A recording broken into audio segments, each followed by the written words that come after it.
पहली तरंग ऐसी जगह आप जाओ ना, वहां आपका पुण्य सुख समृद्धि की उत्पत्ति होती है। उत्पत्ति कैसे होती है महाराज?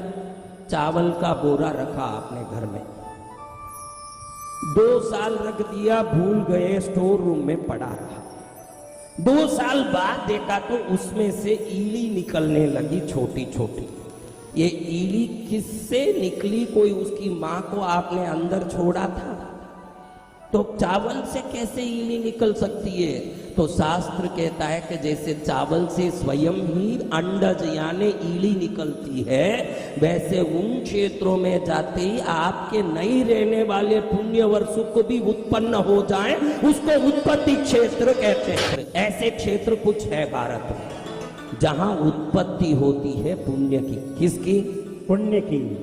जो नहीं लिखा, क्योंकि आप काशी आए हो, कुछ समझ लेना जरूरी है। नहीं समझोगे तो श्रद्धा नहीं कर पाओगे, समझ लोगे तो श्रद्धा इतनी ज्यादा हो जाएगी, जो नहीं मिल रही है वो भी मिल जाएगी जब श्रद्धा आ जाएगी। महाराज, तो पहला क्षेत्र वो जो नहीं है उसको उत्पन्न करता। दूसरा क्षेत्र ऐसा है जो पुण्य और सुख समृद्धि का कारण बनता है। क्या? बहनें जा रही है, ऐसे गलियों में घूमती है, उस समय उसकी एक सहेली मिल गई। वो सहेली उसको कहती है कि उस दुकान में एक साड़ी लो तो एक साड़ी फ्री देते हैं। क्या बोला? सुनते ही इसके मुंह में पानी आ गया। मैंने ऐसी है, इनको तुरंत उससे सुनते ही वो उस दुकान में दौड़ी। अब उस दुकान में जाके एक साड़ी लेके खुश हुई कि मुझे एक फ्री में, एक साड़ी में एक मिल गया। इसका स्वयं में अगर ज्ञान नहीं होते हुए भी दूसरे के सुनने से मिला, तो वो सहेली आपके इस वस्तु की प्राप्ति में कारण बनी के नहीं?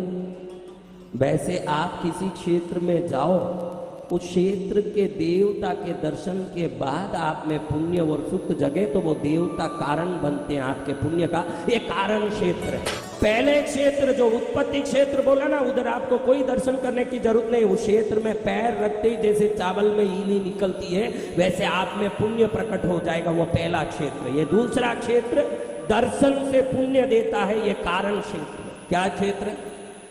तीसरा क्षेत्र ऐसा होता है, कोई मंदिर का स्थान, कोई देवस्थल ऐसा होता है, संयोग क्षेत्र कहते हैं उसको। क्या कहते हैं? समझो भाई, एक आदमी चल नहीं पा रहा है, उसको चल के विश्वनाथ मंदिर तक जाना, वो चल नहीं पाता है। अब ये नहीं चलने वाले को उसका बेटा व्हील चेयर में बैठा करके उसको सहयोग करके मंदिर तक ले जाता है और दर्शन करता है। अब ये जा नहीं पा रहा था, इसको किस कारण से वहां दर्शन हुआ महाराज? हाँ?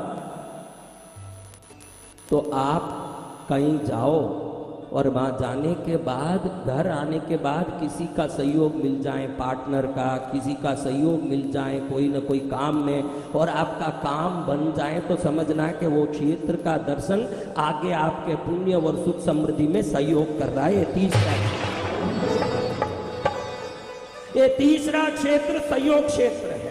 पहला उत्पत्ति क्षेत्र, 4 ही तरंग है धरती में, ये कोई बोलते नहीं कथाओं में, इसलिए जब चौथा कौन सा क्षेत्र है हमारा? चौथा क्षेत्र वो है जहां जाने के बाद आज तक आपके पुण्य प्राप्ति में, धन प्राप्ति में, सुख समृद्धि प्राप्ति में, सुख प्राप्ति में, शांति प्राप्ति में जो विघ्न कर रहा है, जो वस्तु विघ्न कर रहा है, वो ग्रह दोष हो सकता है, वो पूर्व जन्म के श्राप हो सकते हैं, वो कोई पाप हो सकता है, उस वस्तु को कम करने वाला क्षेत्र जो आपको विघ्न कर रहा है। अगर विघ्न करने वाला वस्तु कम हो जाएगा तो पुण्य क्या हो जाएगा? हाँ?